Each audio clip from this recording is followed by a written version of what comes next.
오늘 우리 목사님을 통해서 은혜의 말씀 선포해 주실 텐데, 우리에게 주시는 생명의 말씀, 하나님 말씀은 고린도후서 4장 7절 말씀입니다. 신약성경 288페이지입니다.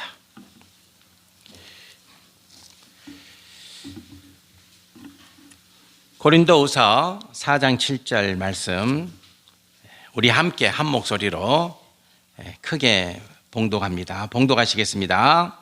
우리가 이 보배를 질그릇에 가졌으니 이는 심히 큰 능력은 하나님께 있고 우리에게 있지 아니함을 알게 하려 함이라. 아멘. 아멘. 네, 우리 이준 목사님 이제 나오셔서 하나님 말씀 증가하십니다. 간증이시고 또 체험하신 하나님, 오늘 그 은혜가 성도 여러분과 저의 은혜가 되시기를 주님의 이름으로 축복합니다. 목사님 모시겠습니다. 박수로 모십니다.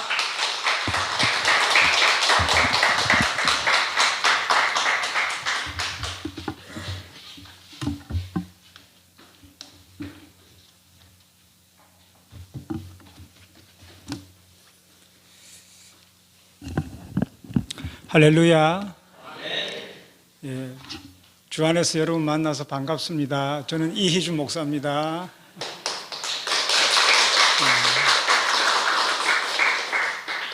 오늘 또 이 강원도 이 경치도 아름다운 곳에 또 동해시에 우리 황형복 목사님께서 또 우리 성도님들이 또 저를 초청해 주셔서 이렇게 간증 집회하게 해주셔서 너무 감사드립니다. 저도 강원도 사람이라서 제 말투 들어오면 다 알 거예요. 사투리가 안 변해요. 미국 유학 가고 미국에서 8년 살았는데도 안 변하더라고요. 그래서 우리 강원도 분 만나서 너무 고향에 온 것 같고 너무나 친근하고 너무 감사합니다. 오늘 하나님께서 여러분에게 크신 은혜 주실 줄로 믿습니다. 제가 작년 12월 30일에 질그릇 속에 담긴 은혜라는 책을 출간을 했습니다. 이 책 속에 제 53년의 인생이 담겨 있습니다. 제가 제 인생을 돌이켜보면서 10가지 감사를 하나님께 드렸습니다. 제가 이때까지 피를 5번 토하면서 죽을 고비를 넘겼는데 하나님의 은혜로 살려주심을 감사합니다. 약한 몸을 가지고도 지혜 주셔서 연세대학교 또 대학원 미국 유학까지 하게 하심을 감사합니다. 불치병을 가진 저에게 아무도 시집 오려고 하지 않을 텐데 하나님의 은혜로 결혼하게 하심을 감사합니다. 혹시 여기 결혼 못하신 분 없죠? 네. 용기를 가지시기 바랍니다. 저도 결혼했잖아요. 게다가 결혼도 감사한데 3명의 자녀를 주시고 또 다 키울 수 있는 환경과 여건을 주심을 감사합니다. 이스라엘 백성을 광야에서 만나 매출하기로 먹이셨듯이 저와 저희 가정을 이때까지 하나님께서 모든 필요를 채워주심을 감사합니다. 또 질그릇같이 연약한 몸으로 또 교육 목회, 또 부목사, 또 이민 목회, 또 개척 목회, 또 북한 선교까지 다양한 목회를 하게 하심을 감사합니다. 저는 또 병든 자의 마음, 가난한 자의 마음, 또 절망과 고통이 무엇인지, 실패와 좌절이 무엇인지 알게 하심을 감사합니다. 혹시 여기 아프신 분 있어요? 또 가난하신 분 있습니까? 저는 그분들의 마음을 너무 잘 알아요. 저는 그분들 속에 들어갔다 나왔습니다. 또 좋은 만남들을 주시고 글 쓰는 재주를 주셔서 책을 출간하여 작가와 강사의 길을 가게 하심을 감사합니다. 또 질병과 가난을 바라보고 절망과 좌절로 무기력해 있던 나에게 은혜 주셔서 일어서서 다시 시작할 수 있는 힘을 주심을 감사합니다. 죄 가운데 지옥 갈 수밖에 없는 저를 예수 믿고 하나님의 자녀 삼아 주셔서 천국 가게 하심을 진심으로 감사합니다. 하나님께 우리 감사와 영광의 박수를 드리겠습니다. 여러분도 한번 여러분 인생을 돌이켜보면서 감사해 보시기 바랍니다. 감사로 제사를 드리는 자가 하나님을 영화롭게 한다고 했어요. 감사하면 하나님과의 관계가 좋아지고 사람과의 관계도 좋아집니다. 감사할 때 감사한 일이 자꾸 일어나는 거예요. 여러분 하루에 3번씩 감사해 보시기 바랍니다. 기적이 일어납니다. 이제부터 제가 어떻게 예수님을 만나서 인생을 역전했는지 간증을 드리도록 하겠습니다. 제 고향은 강원도 삼척시 도계입니다. 여기 가깝죠? 탄광촌이잖아요. 제가 70년생인데 지금은 뭐 인구가 많이 줄었어요. 근데 그 당시만 해도 한 인구가 5만 명이 됐습니다. 그래서 장사도 잘 되고 사람도 많았어요. 근데 저는 어렸을 때 노는 것을 엄청 좋아했어요. 봄, 여름, 가을, 겨울 아침부터 저녁까지 하루 종일 놀았어요. 그 당시에는 놀이 문화가 많았잖아요. 뭐 딱지치기, 제기차기, 뭐 그다음에 뭐 비석놀이 하고, 그다음에 뭐 우리 굴렁쇠 놀이도 하고, 뭐 또 이게 또 그 정월 대보름 되면 또 우리 집을 놀이도 하고 굉장히 놀 게 많았어요. 그러니까 저는 아주 하루 종일 놀았어요. 하루 종일. 제가 공부를 잘했겠습니까? 못했겠습니까? 공부를 못했어요. 초등학교 5학년 때까지 상을 한 번도 못 받아요. 나머지 공부를 했어요. 그러니까 저희 아버지가 하도 답답하니까, 야 희준아, 상 한 번만 받아오면 내가 너 자전거 사주마. 그 82년도 당시 자전거 귀했어요. 친구들 자전거 타는 거 보면 얼마나 부러운지. 제가 인생 최초로 결심을 했습니다. 나도 한번 이를 악물고 공부를 하자. 자전거를 내가 저거를 갖고야 말리라. 그래서 막 죽기 살기로 공부를 했어요. 드디어 초등학교 6학년 때 제가 인생 최초로 상을 받았습니다. 할렐루야. 얼마나 기쁜지. 나 자전거 생겼다. 자전거. 저희 아버지가 자전거를 사줬을까요? 안 사줬을까요? 안 사주셨어요. 왜냐하면 제 사촌 동생이 그때 햇빛 자전거 타고 넘어져서 팔이 부러져서 기부스를 한 거야. 저희 아버지가, 야 위험하다, 안 된다, 더 크면 내가 사주겠다.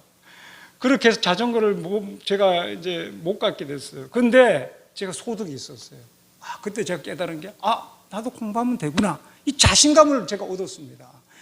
그래서 제가 그때부터 열심히 공부해서 중학교 때 한 반에 60명이고 전교 700명이었는데 반에서 1, 2등하고 전교에서 10등 안에 들었어요. 할렐루야. 저는 아버지한테 너무 감사해요. 그리고 제가 꿈이 있었는데 의사였습니다. 왜냐하면 제가 어렸을 때 제일 많이 만난 전문 직종이 의사였습니다. 왜냐하면 제가 어렸을 때 몸이 약하고 많이 아팠어요. 초등학교 1학년하고 3학년 때 갑자기 속이 미식거려서 막 토하고 싶어서 확 토했어요. 토했더니 그 매출하게 알만한 검붉은 핏덩어리를요, 한 세수대를 토했어요. 그래서 저희 부모님이 깜짝 놀라서 서울의 큰 병원에 갔습니다.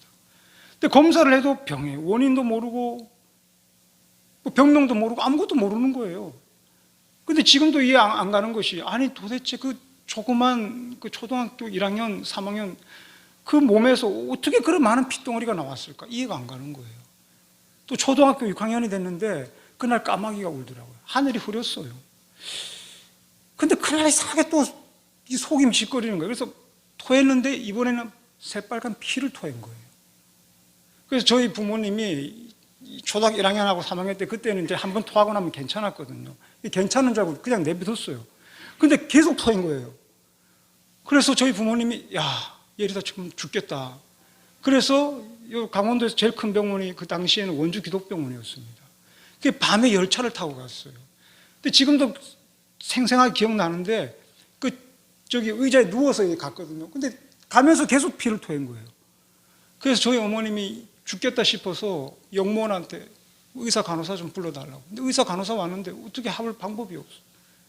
그래서 제가 원주 기독병원 다 와서 기절을 했어요. 왜냐하면 피를 너무 많이 토해서. 그 의사가 뭐라 하냐면은, 보통 이렇게 많이 피를 흘리면 죽는데요, 살아난 게 기적이라 하더라고요. 그래서 이제 검사를 다 했는데 병명이 나왔는데 뭐냐? 위궤양이었어요. 위에 구멍이 난 거예요. 위를 반을 절제를 했어요. 그래서 이제 10시간 넘게 제가 이제 수술을 했는데, 제가 수술실에 들어가기 전에 어머님이 저를 붙들고 우는 거예요.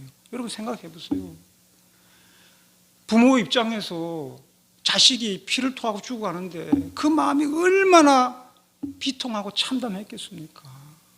그 저희 어머님, 제가 그때 어머님 손을 잡고 엄마 걱정하지 마. 하나님 나 살려줄 거야. 이런 말을 나도 무심결에 했어요. 그리고 이제 수술실에 들어가는데 제가 글을 쓰면서 어떤 생각이 드냐면, 야, 우리 엄마가 그 수술실 앞에서 얼마나 간절하게 기도했을까. 그 속이 얼마나 탔을까. 정말 저는 그 순간 그 자리로 돌아갈 수만 있다면 우리 어머니를 꼭 안아주고 싶어요. 엄마 감사합니다. 엄마 죄송합니다. 엄마 사랑합니다. 저는 엄마의 기도로 살았어요. 하나님의 은혜로 살았습니다. 퇴원을 했는데 큰 수술을 받아서 휴유증이 심했어요. 수술 받고 나니까 이렇게 술 자고 지금도 이렇게 있는데 몸이 이렇게 쪼그라들었어요. 네. 그래서 이제 몸도 많이 약해지고 먹는 것도 조심해야 되고 심한 운동도 하면 안 되고 예전처럼 친구들하고 마음 놓고 뛰어놀 수도 없어요. 그때부터 저는 이제 소극적이 되었고 앉아서 공부밖에 할 게 없어요. 왜냐하면 제가 예체능에 재능이 없어요. 노래도 음치요, 그림도 못 그려. 근데 붓글씨도 하려고 했는데 아무리 해도 붓글씨가 이게 안 돼요. 예. 또 운동은 또 몸이 약하니까 못 하고. 그 제가 하도 속이 상해서 우리 어머니한테 엄마 나는 왜 이렇게 재주가 없냐고 했더니까 저희 어머니 하는 말이 야 희준아 무재주가 상팔자란다. 재주 많으면 피곤해. 그렇게 저를 위로해 주시더라고요. 그래서 제가 할 수 있는 공부밖에 없었어요. 그래서 제가 공부를 잘할 수밖에 없었어요. 근데 뭐 다른 데 재능이 있는 분들은 그거 열심히 하면 돼요. 그래서 제가 당시 이제 강원도에서 제일 좋은 고등학교가 강릉고등학교였잖아요. 그 당시에. 서울대 연고대를 제일 많이 보냈어요. 그래서 제가 부모님한테 쫄랐어요. 나 의사 되고 싶으니까 나 거기 좀 보내달라고. 그래서 이제 거기 강릉고등학교 갔어요. 잔뜩 기대를 했죠. 나는 이제 공부 열심히 해서 명문대학교 가서 훌륭한 의사가 될 거다. 꿈에 부풀었어요. 열심히 공부해서 시험을 딱 봤는데 전교 100등 안에 겨우 들은 거예요. 충격을 받았어요. 그럴 수밖에 없는 게 뭐 강원도에서 다 공부 잘하는 애들만 모였잖아요. 얼마나 경쟁이 치열해요. 그런데 이게 시간이 지날수록 점점 성적이 떨어져서 나중에 반에서 중간, 전교 중간밖에 안 되는 거야. 그러니까 막 스트레스를 받는 거예요. 그리고 처음에 집에 이제 떨어져서 이제 강릉 가서 혼자 사니까 막 너무 기쁜 거야. 부모님 떨어져서 나 이제 자유다 이거지. 근데 집 떠나면 고생이잖아요. 부모님 시간이 갈수록 부모님 보고 싶고 향수병 걸리는 거야. 또 친구들하고 같이 살다 보니까 시간이 또 지나니까 또 뭐 갈등이 생기고 또 다툼이 생기고 막 스트레스를 계속 받게 되는 거예요. 근데 어느 날 친구가 교회 가서 하나님이 자꾸 조르더라고요. 그래서 제가 이제 따라서 교회를 갔어요. 그 전도사님이 토요일이었는데 나보고 복음에 대해서 들어봤냐 묻더라고요. 저는 초등학교, 중학교 때 교회 가긴 갔는데 놀러 갔어요. 놀러. 여러분 옛날에는 교회가 제일 재밌었어요. 게임도 하고 그냥 문학의 반도 하고 막 그냥 가면 신나고 재밌어요. 막 크리스마스 이브 때 가면 또 새벽송도 돌고 누나들이 또 잘해주는 거야. 그러니까 막 교회에 그냥 놀러 다닌 거예요. 난 하나님이 뭔지도 모르고 성경도 모르고 복음도 몰라요. 뭔지 모르겠다고 나는 복음을 들어본 적이 없다 그래서. 그랬더니 이 전도사님이 이제 복음에 대해 설명해 주는 거예요. 하나님이 태초에 천지를 만물을 창조하시고 에덴 동산을 두시고 인간을 만들어서 거기에 에덴 동산에 두셨다. 그래서 동산 중앙에 선악과를 만드시고 선악과 따먹으면 죽는다 그랬다. 근데 아담과 하와가 하나님 말씀에 불순종해서 선악과를 따먹어서 죄를 짓고 타락해서 이제 아담의 후손은 아담의 원죄를 물려받아서 죄인으로 태어나서 죄를 짓고 살다가 죽어서 죄의 심판을 받아서 지옥에 간다는 거예요. 그래서 근데 하나님은 인간을 너무 사랑하기 때문에 하나님의 아들 예수님을 이 땅에 보내주셨는데 그분은 죄가 하나도 없다는 거죠. 그래서 인류의 모든 죄를 짊어지시고 십자가에서 못 박혀 죽으셔서 피를 흘리심으로 말미암아 우리의 모든 죄를 용서하시고 죽은 지 3일 만에 부활하셔서 누구든지 예수 믿으면 구원받고 하나님의 자녀가 되고 천국에 간다는 거예요. 그래서 나보고 이제 죄를 회개하고 예수 믿으라 하더라고요. 그래서 제가 이제 이런 마룻바닥이었어요. 무릎을 꿇고 이제 회개하려고 이제 근데 가만히 내가 이 생각이 드는 거예요. 아니, 나 같은 모범생이 뭔 죄가 있나? 이 생각이 드는 거예요. 그래도 이제 사람이 털어서 문제 안 나는 사람 없잖아요. 그러니까 죄가 생각이 나더라고요. 제가 어렸을 때 저희 어머님이 그 슈퍼마켓을 했어요. 가끔 가다 저희 어머님이 저한테 가게를 맡겨요. 여러분, 그거는요, 고양이한테 생선을 맡기는. 엄마 몰래 돈통에 돈을 훔쳐갖고 가서 오락실에 가서 그거 생각나더라고요. 하나님 잘못했습니다. 또 뭐가 생각나냐면 그때 옛날에 과일 소리를 많이 했어. 과일 소리. 나무 딸기밭에 딸기 훔쳐먹고 또 복숭아 훔쳐먹고. 또 그게 생각나는 거예요. 또 그것도 계속 회개 다 하고 나서 전사님 회개 다 했다니까. 축하한다고. 너 이제 회개하고 예수 믿으니까 너 하나님 자녀 됐다고 막 그러는 거예요. 나는 실감이 안 나더라고요. 그 다음날 주일날 교회 갔더니까 사람들이 막 하나님 아버지 하는 거예요.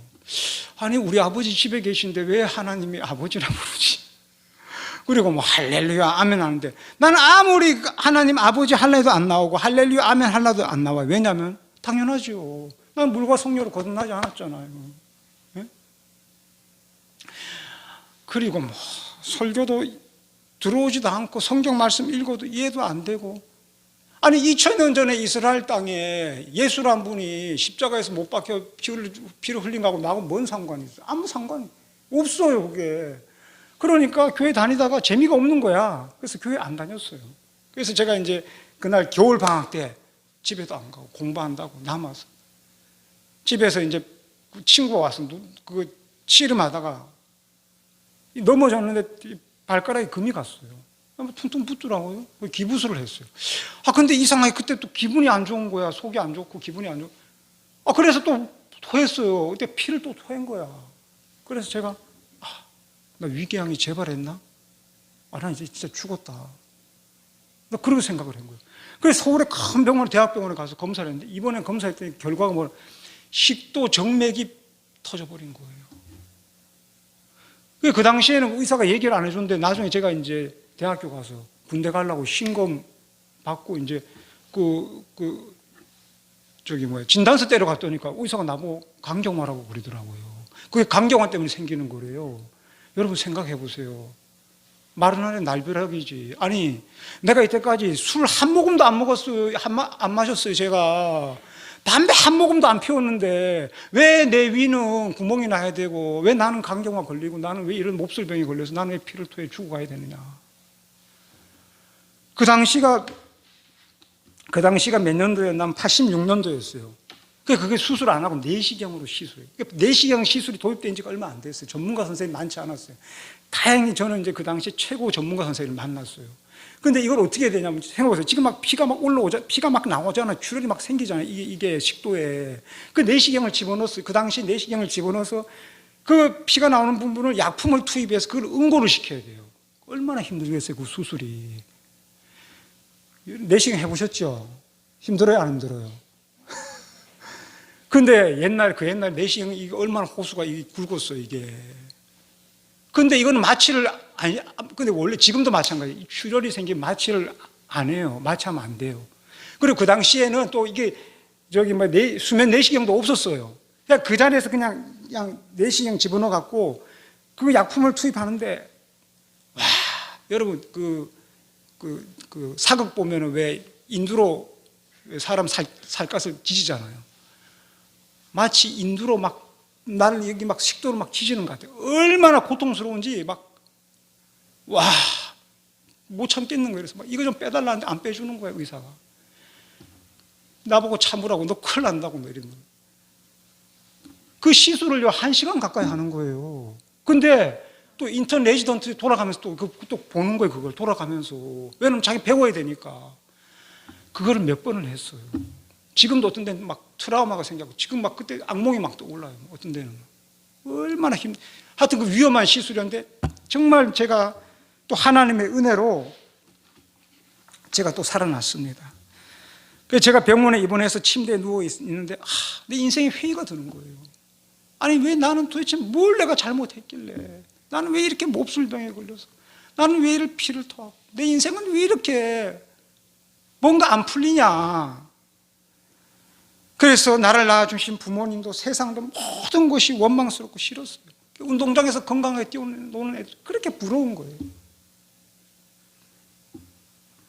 내 마음의 빛은 사라지고 어둠이 가득했어요. 꿈도 사라지고 의사가 되고자 하는 꿈도 사라졌어요. 학교 다닐 의욕도 없고 살아갈 의미도 없고. 그래서 제가 강릉고등학교를 자퇴했어요. 어머님하고 도계로 가는데 어머님이 우는 거예요. 왜 우리 아들이 이런 병에 걸려야 돼?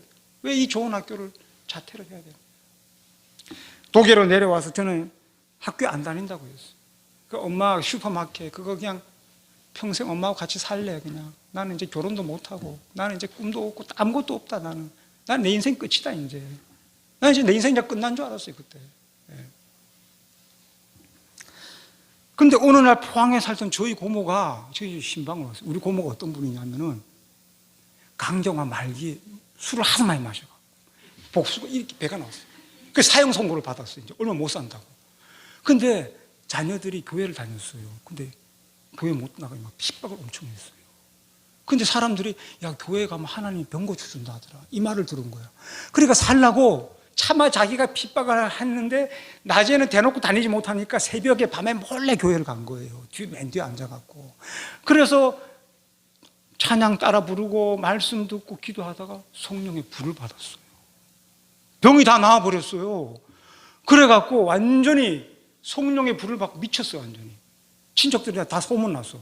야, 네 고모가 예수에 미쳤다더라. 그냥 막 성령이 충만해서요. 초등학교도 못 나와서 글도 못 읽었는데 창세기부터 계시록까지 막 줄줄줄 읽어대는 거예요. 막 입만 열면 말씀이 막 줄줄이 막 나와요. 그냥 찬송과 기도를 쉬지도 않고 막 사람들한테 전도하고 막 은사가 나타나고 역사가 나타나고 막 난리가 났어요. 우리 친척들한테 막 전도하고 예수 믿으라고. 그 고모가 이제 온 거예요. 우리 친척들이 다 피해. 밤에 주무실 때 옆에 앉으려고 그래요. 왜냐면 이렇게 한 번씩 이렇게 할 때마다 아멘, 할렐루야, 아버지 아주 쉬지도 않아. 그 나보고 희준아 너 예수 믿어라. 그럼 나처럼 변화된 삶을 살고 하나님 병도 고쳐준다. 나를 자꾸 전도를 하더라. 근데 나도 뭘 붙들고 싶은 거지, 지푸라기라도. 그래서 우리 집 바로 옆에 교회가 있었어요. 교회 새벽 예배 따라갔어요. 우리 고모 따라. 말씀 듣고 이제 기도를 딱 하는데 고등학교 1학년 때 들었던 복음이 생각이 나더라고요. 그때는 그게 아무나 깨달아지지 않고 믿어지지 않았는데 진짜 예수님이 내가 죄인이고 예수님이 내 죄를 위해서 십자가에서 피 흘려 죽으셨구나. 그게 내가 이제 깨달아지고 믿어지기 시작한 거예요. 그래서 이제 우리 고모는 집에 갔는데 나는 그 다음부터 계속 내 혼자 새벽 기도를 갔어요. 근데 목사님 설교가 어느 순간부터 이게 내 마음에 부딪혀 오는 거예요. 찬송가 복음성가가 내 마음에 자꾸 부딪혀 오는 거예요. 전부여 의지없어서 손 들고 옵니다. 주 나를 외면하시면 나 어디 가리까. 세상에서 방황할 때 나 주님을 몰랐네. 병든 몸과 상한 마음 위로받지 못했다. 나 같은 죄인 살리신 그 은혜 놀라움.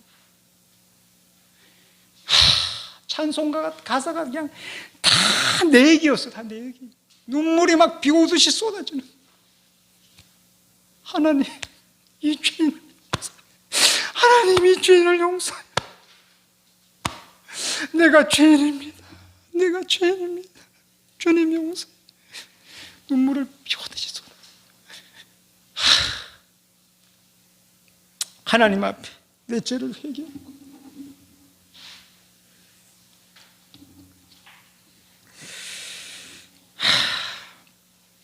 그런데 제가 은혜 받고 나서요 성경을 보는데 성경이 이제 이게 말씀이 들어오는 거예요. 이게 깨달아지는 거예요. 이게 믿어지는 거예요. 말씀이 꿀송이같이 그냥 얼마나 단지만 기도문이 확 열렸어요. 막 기도가 막 줄줄 막 나오는 거예요. 방언이 터지고 막. 그리고 내 마음에 어둠이 거치고 희망의 빛이 비치기 시작했어요. 어느 순간 난 그리스도인이 되어 있었어요. 물과 성령으로 거듭난 새 사람이 되었습니다. 절망과 원망과 어둠은 물러가고 희망과 꿈이 내 마음속에 잉태되기 시작했습니다. 하나님이 날 도와주시면 난 무엇이든지 할 수 있다는 자신감과 믿음이 생겼어요.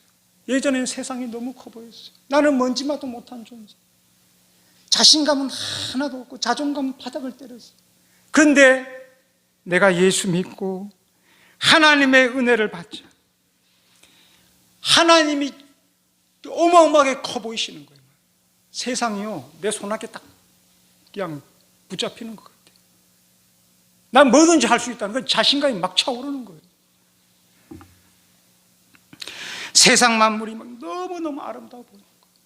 천지 만물이 막 춤을 추고 웃는 것 같고, 그냥 내가 막 새 사람이 되는 거예요. 막.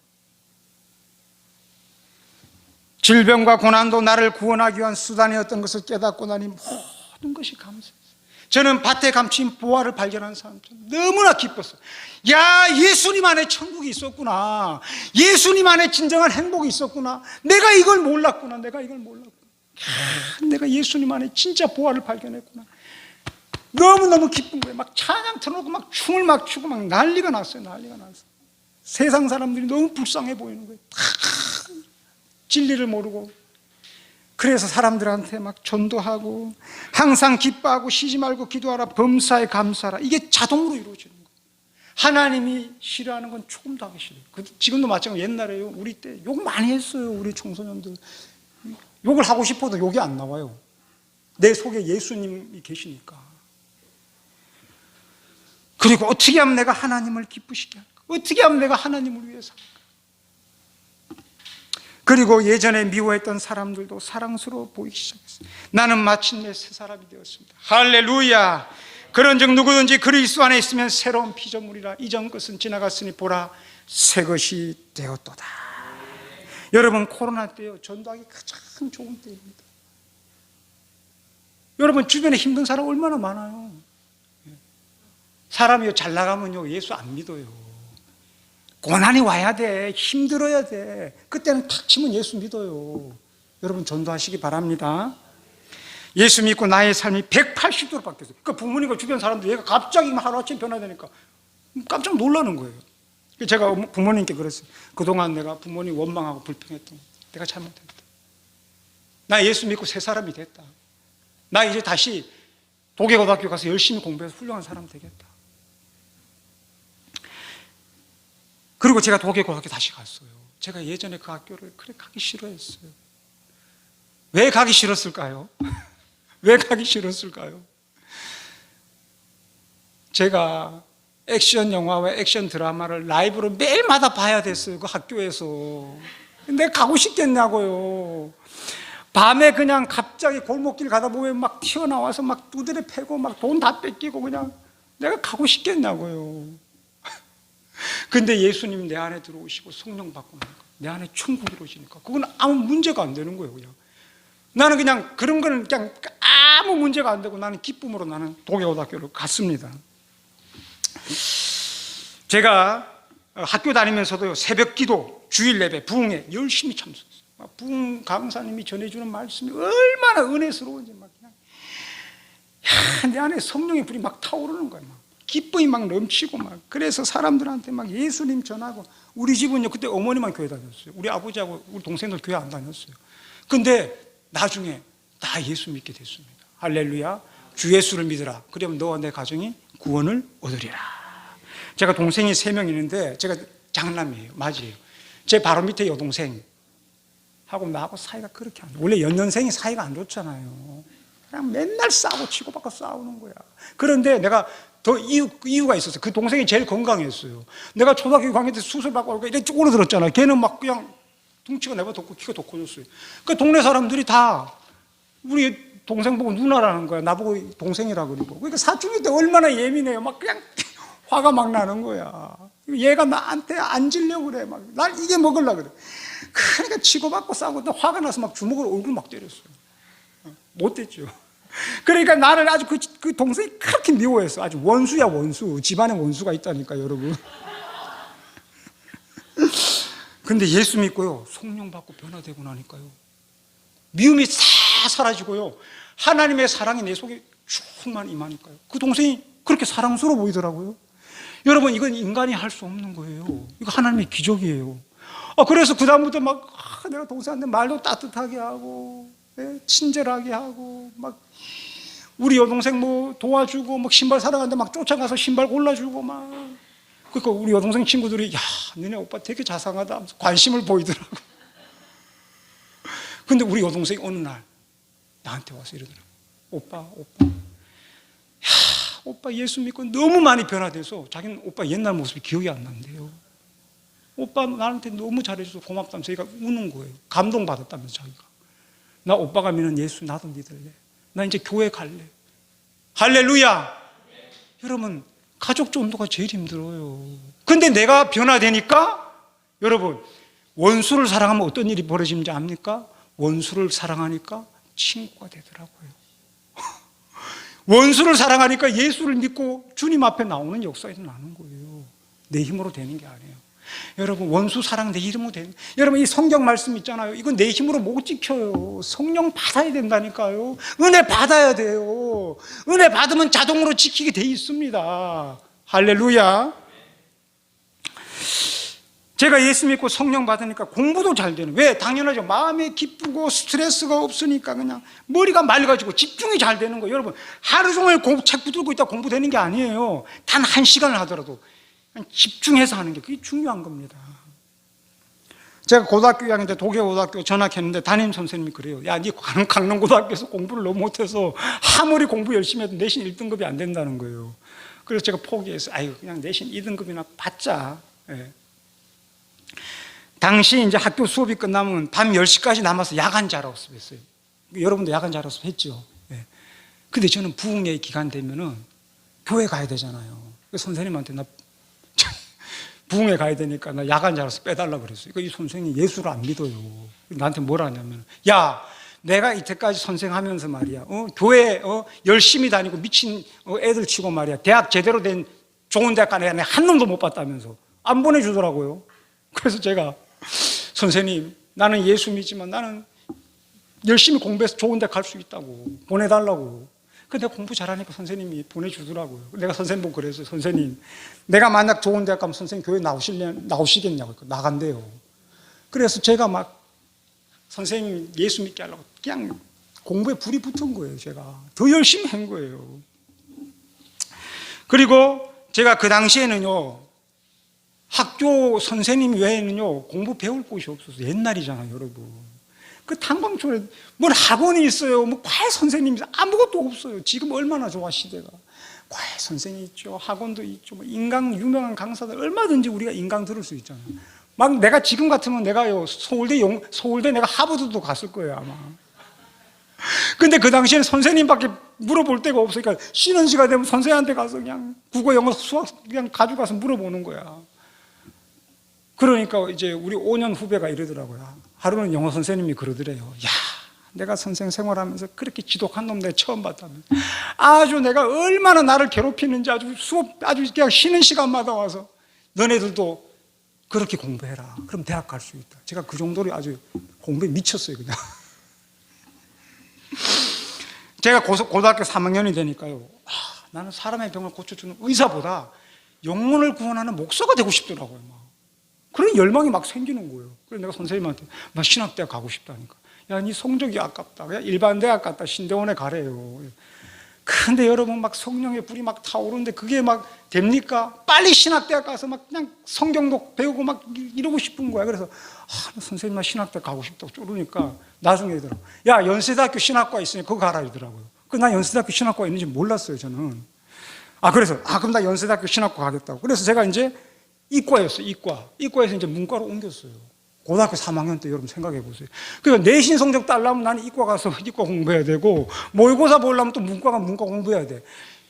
여러분, 문과 공부 이거 다 내가 해야 돼요. 누가 가르쳐 주는 사람이 없어. 그러니까 저는 두 가지를 다 해야 되니까 더 부담이 되는 거예요. 그래서 제가 그 당시에 우리 집 바로 옆에 교회가 있다 했잖아요. 야간 자라서 끝나면 한 10시 반에 집에 오잖아요. 그럼 집에 안 갔어요. 왜냐하면 집에 자면 내가 새벽 기도를 못 가. 그러니까 교회 마룻바닥에 그 이불 깔고 자고 새벽 기도 드리고 집에 가서 밥 먹고 학교 갔어요. 그래도 성령 충만하니까 그렇게 기쁨이 충만했습니다.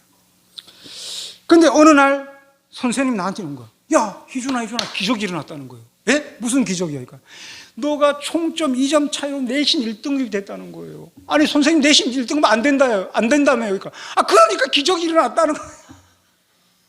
그리고 뭐 고등학교 3학년 성적을 다 합해서 뭐 얼마로 나누는데 4.50000이 떨어졌대. 이런 게 있을 수가 없대요. 내가 선생 생활하면서 이런 거 처음 봤대.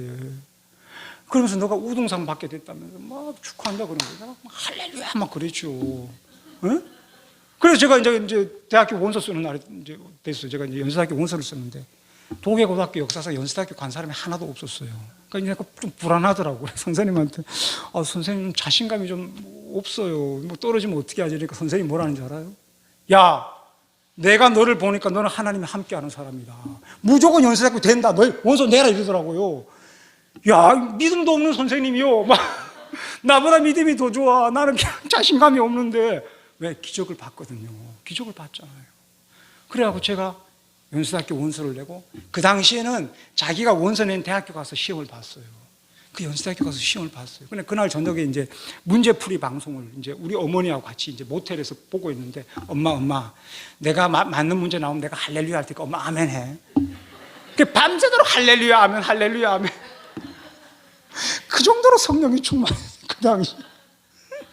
그래서 이제 연세대학교 합격자 발표를 날이 됐는데 와, 막 가슴이 두근두근한 거야. 막 교장에 갔는데 게시판에 갔는데 내 이름하고 수험표가 번호 거기 딱 있는 거예요. 얼마나 기쁜지 할렐루야 막 소리를 지르고 집에 하고 학교 연락했더니 막 발칵 뒤집혔어요. 예? 도계고등학교 역사상 최초로 연세대학교 간 거예요. 막 플랜카드가 붙어 경축 이준 학생 연세대학교 합격. 선생님들이 막 좋아하고 막 우리 아버지 막 그냥 좋아하고 우리 어머니 막 마을 주민 난리가 난 거예요. 막 마을 잔치가 벌어졌어요.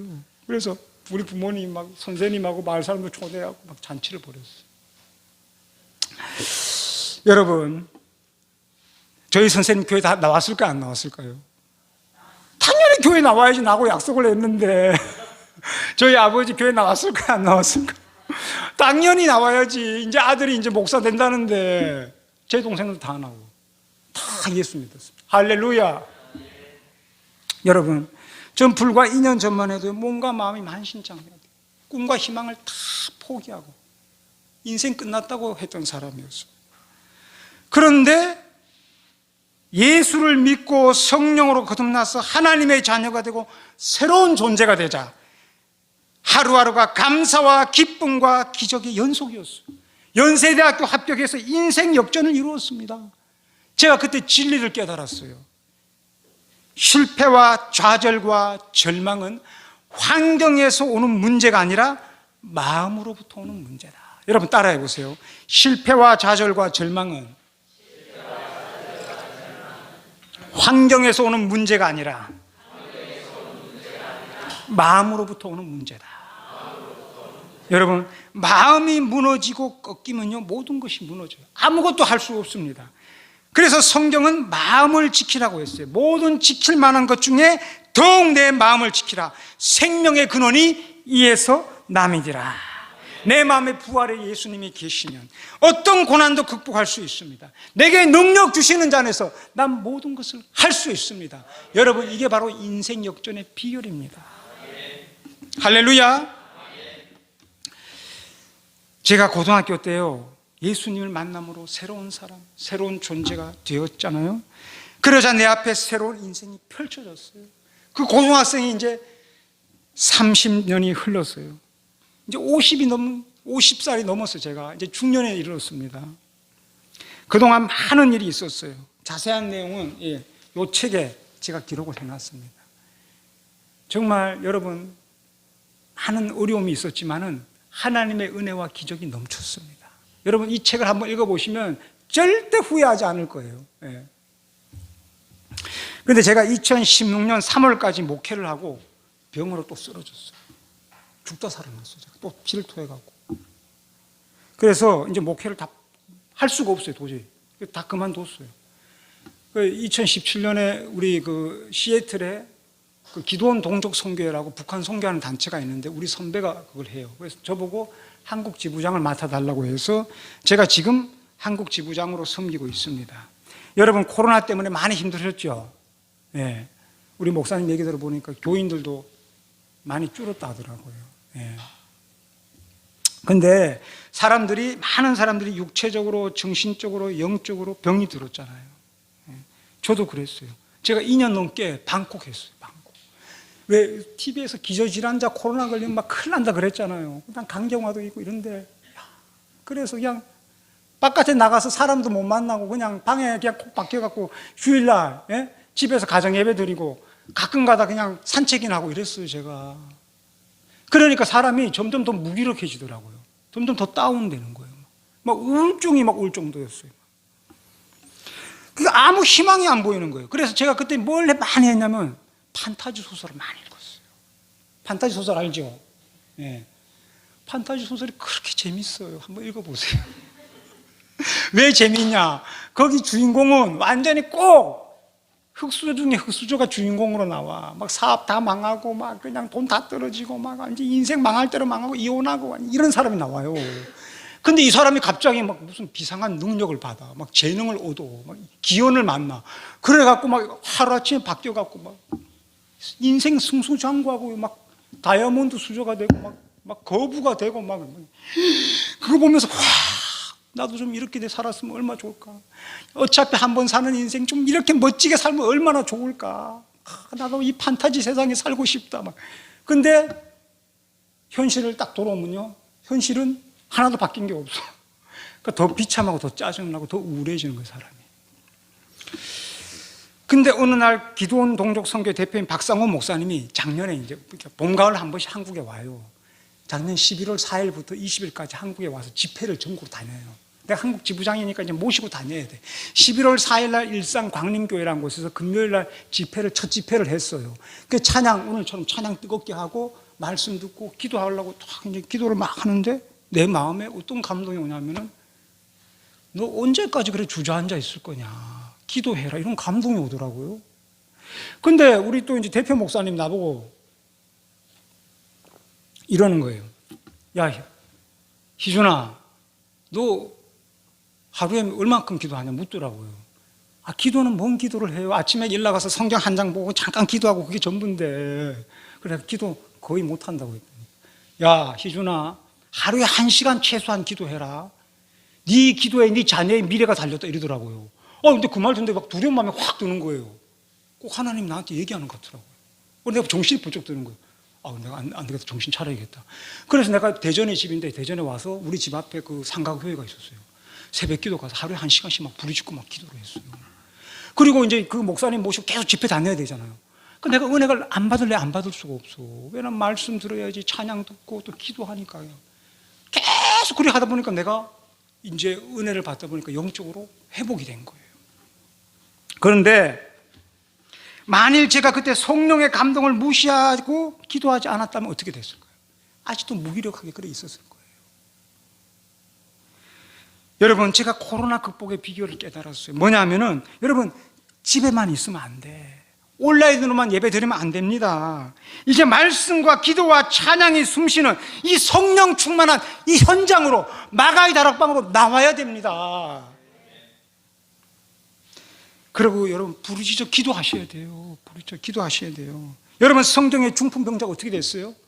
혼자서 예수님 앞에 못 나오니까 친구들 4명이서 그 침대째 들고 와서 왔잖아요. 근데 왔는데 뭐예요? 사람이 너무 많으니까 못 들어가요. 지붕을 뜯어서 내렸어요. 예수님 뭐라 그랬어요? 그 믿음을 보시고 그 병을 고쳐주셨어요. 여러분, 언제까지 집에서 중풍병자처럼 그렇게 누워있을 겁니까? 이제 일어나야 돼요. 믿음으로 이 현장에 와야 돼요. 그런데 힘들어. 왜냐하면 제가 겪어봐서 알아. 그러니까 여러분들이 그 사람들 데리고 주일날 오셔야 됩니다. 할렐루야. 그래야 영이 살아는 거예요. 영적으로 살아야 돼요. 영원히 살아야지 범사가 잘 되고 강건해지는 겁니다. 제가 영적으로 회복되면 영안이 확 떠졌어요. 영의 눈이 밝아졌어요. 근데 제 모습을 봤어요. 제 모습을. 어떤 모습이 보이냐? 사도행전 3장에 베드로 요한이 성전에 들어가는데 거기 안진뱅이가 있었잖아요. 안진뱅이 거지 갖고 앉아갖고 구걸하고 있었잖아요. 그게 내 모습이었더라고요. 주저앉아갖고 일어나지를 못하는 거예요. 그리고 하나님 은혜는 다 잊어버리고 세상이 헛된 것만 바라보고 있더라고요. 그리고 어떤 모습을 보여주냐면 삼손이 머리가 다 이게 잘리고 눈이 그냥 두 눈이 빠지고 쇠사슬에 묶여갖고 무기력하게 있는 모습. 나같이 영의 눈이 멀어지고 믿음 다 까먹고 가난과 질병이란 이 쇠사슬에 묶여서 무기력하게 있는 내 자신의 모습. 그게 내 모습이었어요. 이야, 내가 얼마나 불쌍한지 막. 내가 불쌍해서 그렇게 울었어요. 내가 불쌍해갖고. 여러분에게도 영안이 열리시기를 주의 이름으로 축원합니다. 여러분, 남의 허물과 잘못을 보기 전에 먼저 나의 모습을 봐야 돼요. 내 영적 상태를 봐야 됩니다. 여러분, 요한계시록 3장 한번 찾아보세요. 요한계시록 3장 17절에서 20절.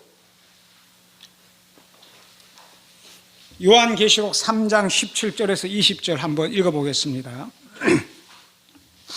한 목소리로 읽겠습니다. 요한계시록 3장 17절에서 20절. 내가 말하기를 나는 부자라 부요하여 부족한 것이 없다 하나 내 곤고한 것과 가련한 것과 가난한 것과 눈먼 것과 벌거벗은 것을 알지 못하는도다. 내가 너를 권하노니 내게서 불로 연단한 금을 사서 부요하게 하고 흰옷을 사서 입어 벌거벗은 수치를 보이지 않게 하고 안약을 사서 눈에 발라보게 하라. 물은 내가 사랑하는 자를 책망하여 징계하노니 그러므로 내가 열심을 내라 회개하라. 볼지어다 내가 문 밖에 서서 두드리노니 누구든지 내 음성을 듣고 문을 열면 내가 그에게로 들어가 그와 더불어 먹고 그는 나와 더불어 먹으리라. 여러분, 아멘. 라오디게아 교회 주신 주님의 말씀이에요. 라오디게아 교회가요, 잘 사는 그 교회예요. 잘 사는 동네, 그 동네. 의과 대학도 있고요. 사람들이 다 잘 사는 거야. 난 부유해. 난 부족한 게 없어. 근데 영적 상태 실상은 뭐예요? 눈 멀고 헐벗고 굶주리고 가난하고 저하고 똑같았어요. 예수님 뭐라 하십니까? 불로 연단한 금을 사라. 이건 뭐야? 금 같은 믿음을 가져라 이거예요. 흰옷을 사서 입어라. 벌거벗은 수치를 당하지 않게 너 순결한 행위를 찾으라는 거예요. 안약을 사서 눈에 발라보라. 영안을 열으라는 거지. 영안의 영적인 눈을 뜨라는 거예요. 내 음성을 듣고 문을 열면 마음문을 열고 주님을 영접하라는 겁니다.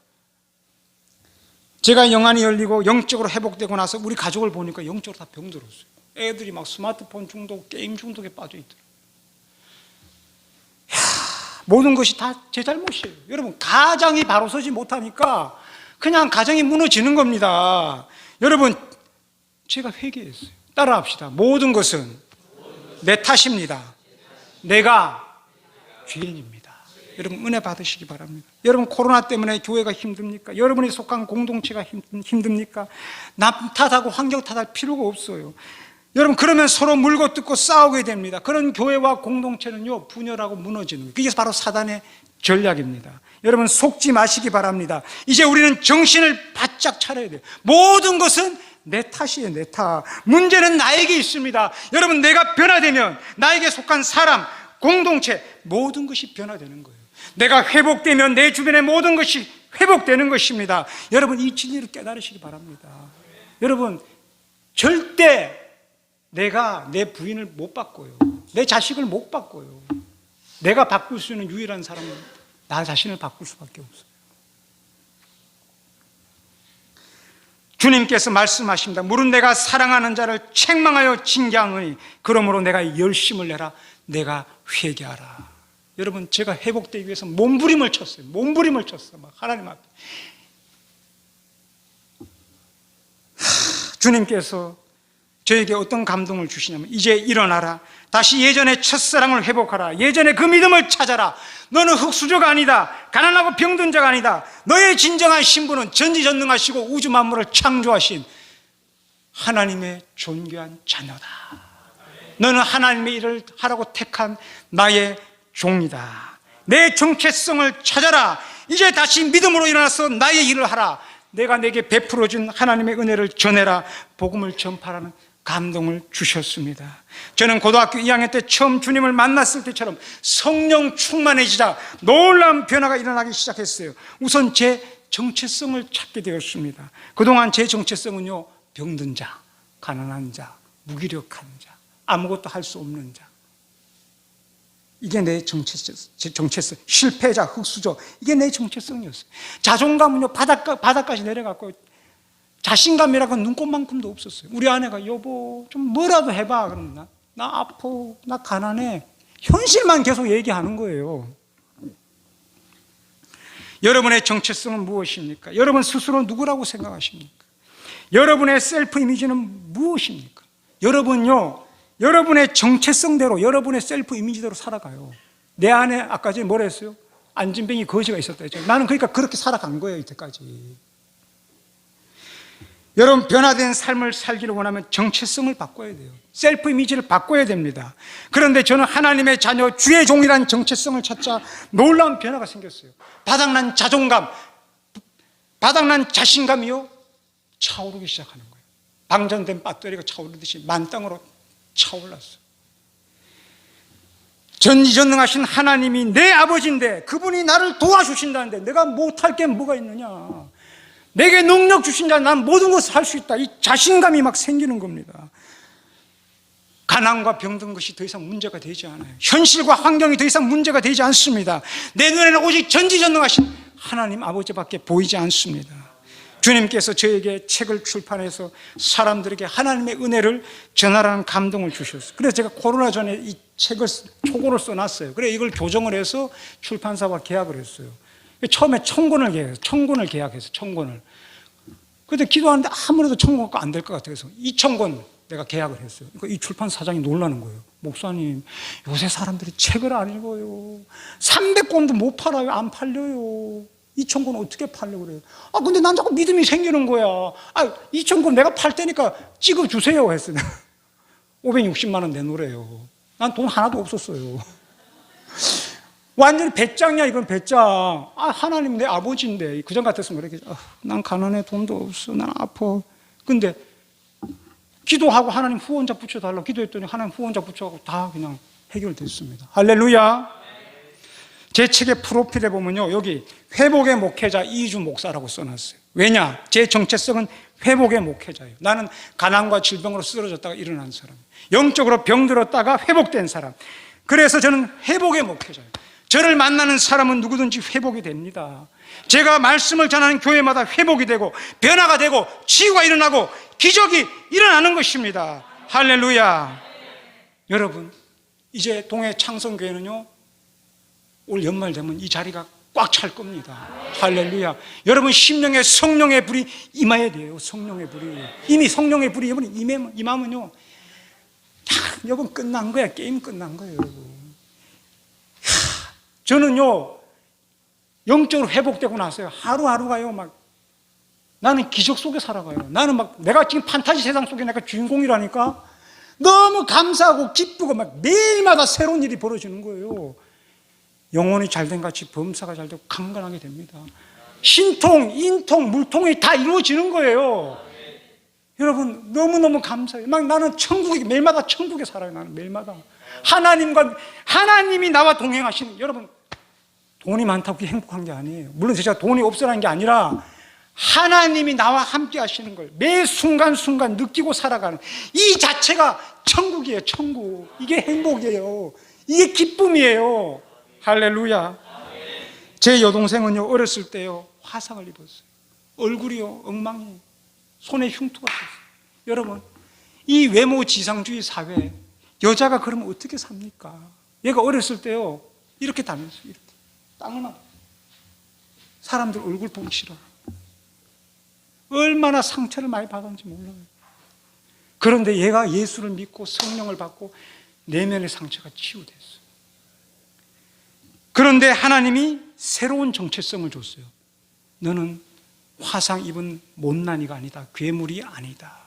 너는 미스 헤븐 이효진이다. 미스 코리아는 우리나라를 홍보하잖아요. 너는 세상의 미는 아니지만 하나님 나라에 너는 홍보대사다.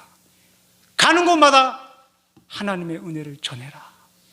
미스 헤븐 이효진. 이 정체성을 받자 얘가 변한 거예요. 삶이 바뀌었어요. 책을 쓰고 전국 다니면서 간증을 하고 방송에 나오고 예전 같으면 어림도 없어요.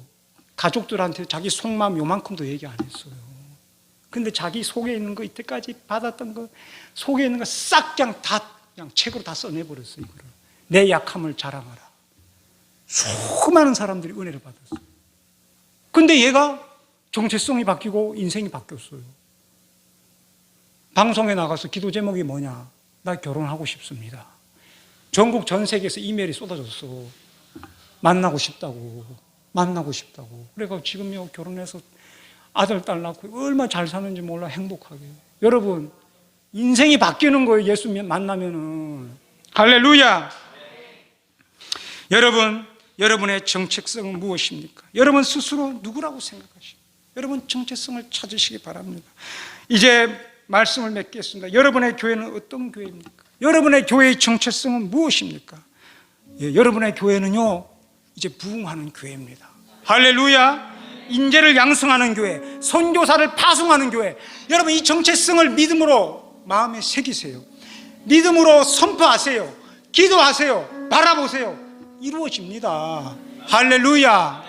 아버지 하나님 감사합니다. 동해 창성교회 아버지 오늘 귀한 말씀 전하게 하시오니 감사합니다. 저들의 심령이 성령과 말씀으로 거듭나게 하시고 새로워지게 하시고 첫사랑을 찾게 하시고 믿음이 회복되게 하여 주시옵시고 새로운 인생을 살게 도와 주시옵소서. 아버지 날마다 주님과 동행하는 삶을 살게 하시고 날마다 행복하고 천국이 저들에게 임하게 하여 주시옵소서. 아버지 빈자리가 가득 차게 도와주시고 동해시에 죽어가는 수많은 영혼들을 구원하는 교회 되게 하여 주시옵시고 선교사를 파송하는 교회 되게 하시고 부흥의 불길이 타오르게 하여 주시옵소서. 영혼이 잘된 같이 범사가 잘되고 강건한 역사 임하게 도와주시옵소서. 병든 자는 나사렛 예수님을 믿으면 병은 떠나갈지어다. 귀신은 떠나갈지어다. 각양각종 문제는 예수 이름으로 해결될지어다. 감사합니다. 감사합니다. 감사합니다. 예수 그리스도 이름으로 기도 올리옵나이다. 아멘.